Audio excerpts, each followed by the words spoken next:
Hi, I'm Kim, and I'm an HR consultant in California. And on this channel, I help HR pros become confident, profitable consultants. If this is your goal, follow along my videos for more information on how to become either a consultant or a fractional HR leader.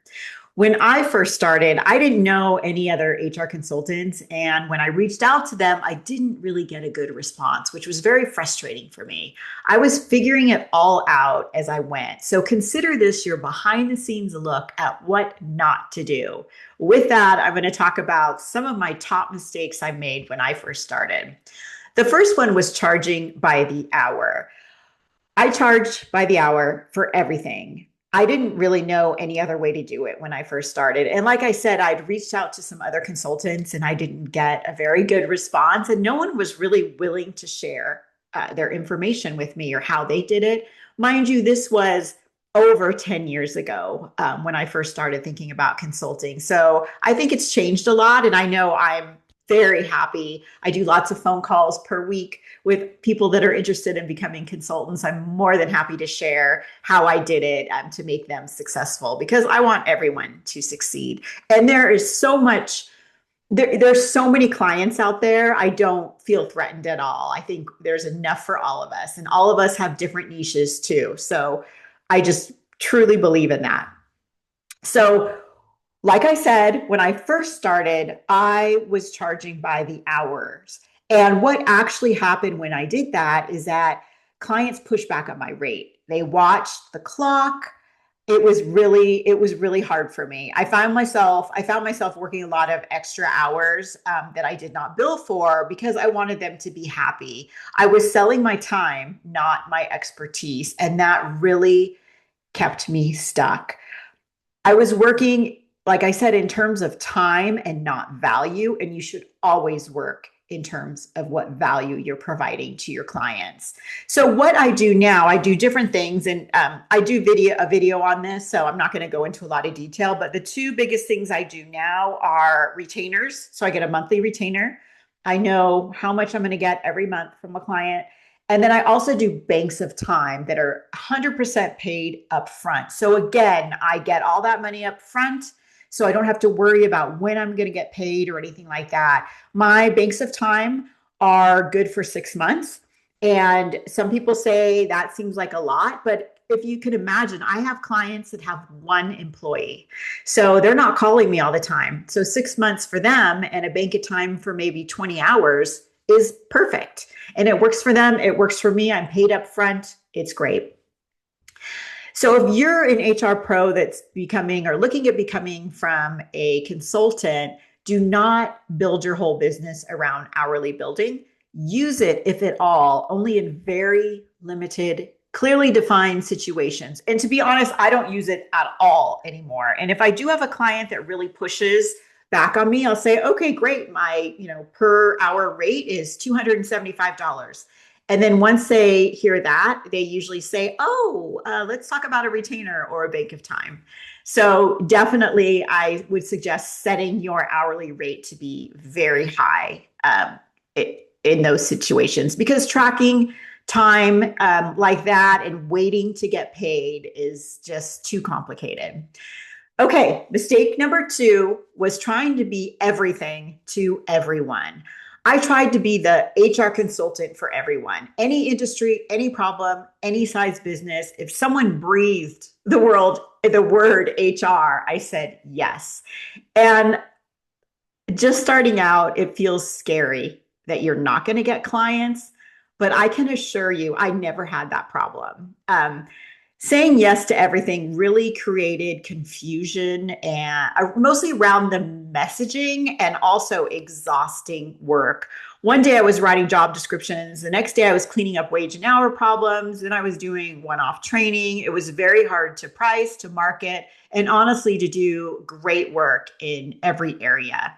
Now what I do instead is really focus on California compliance. And sure, I do a lot of those things. So I'm also doing, I will also do 360 leadership assessments.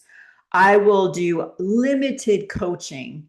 if they ask me. I will do recruiting sometimes if they ask me, and only for long-term clients. And again, I do a flat rate fee, all paid up front. So it doesn't mean I'll never do anything outside of the box, but my marketing, my offers, and systems are really built around a clear sweet spot for me.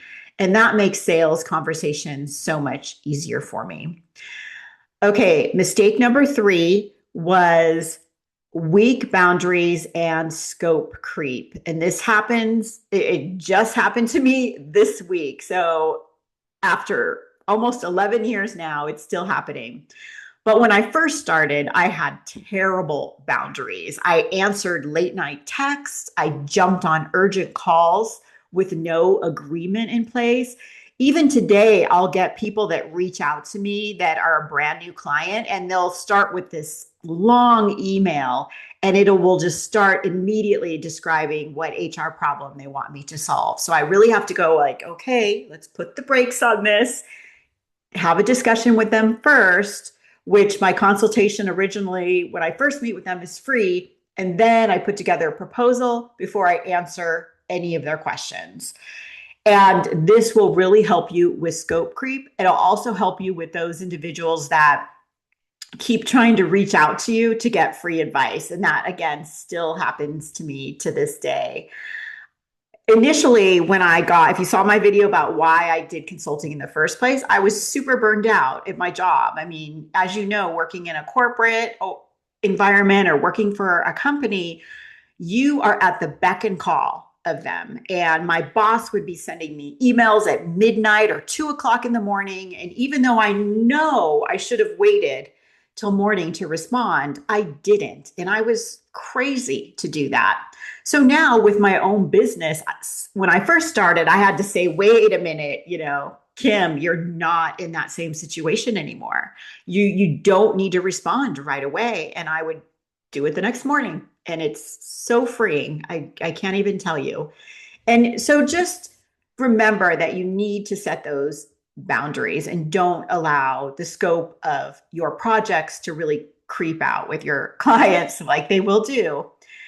And now, like I said, I really define my services clearly. I put a proposal in place. Each package has what is included in it, what is not, response times. Am I working on the weekend? Am I not? How I'm going to handle new requests. So I keep those boundaries kindly, but firmly, and clients actually appreciate the clarity on that. So mistake number four was when I first started was avoiding sales and underpricing.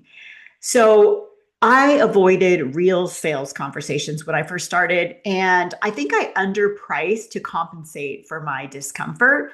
I am not a salesperson, and that was probably my biggest fear, not really fear, but the thing I just loathed when I started consulting. I would send these long, detailed proposals that read like HR documents, not business cases, and then hope that the client said yes. And then when they pushed back on price, I took it personally and would allow discounts. I acted like my job was to be affordable and not to solve their business problems. So today, though, I treat it as a normal part of doing consulting. I ask questions about their business, their risks, their goals, and I present a clear recommendation with a price that reflects the value that I add and my expertise I bring to my niche, which is a California HR consultant. Some people say, no, that's fine. Very rarely, though, to be honest, it's very rare that I have a new client that was referred to me or came through a sales avenue that says no. You'd be surprised that once I start consulting and once the clients start coming in, and maybe it's just because I've been doing this for so long and I have a more of a reputation, but if they're the right client for you and they do see your value, they're going to say yes fast because they feel my confidence when I talk to them and understand, what I'm going to help them with. So those are the four biggest mistakes I made when I first started my HR consulting business.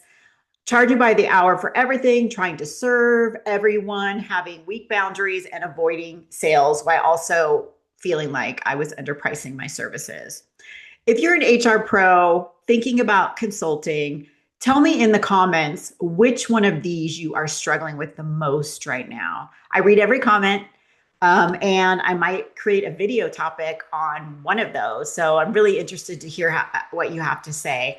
I know I've gotten some comments that people say the biggest thing that they're afraid of is leaving a full-time job to start consulting. But again, if you saw my older videos, you'll see that I did it on the side first until I felt confident and had an income that could support myself.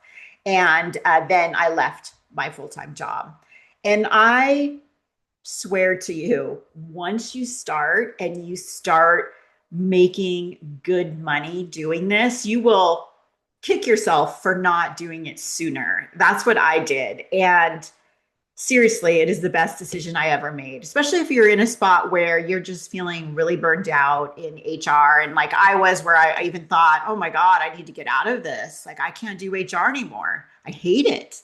I love it again now. I'm super passionate about it and love it. If you want more help making the leap from HR consulting, make sure you subscribe and watch my next video because I'm here to give you tips. And again, leave a comment if there's some topic that you want me to address or you have a question about anything starting your new consulting business. I will see you in the next video. Thanks a lot.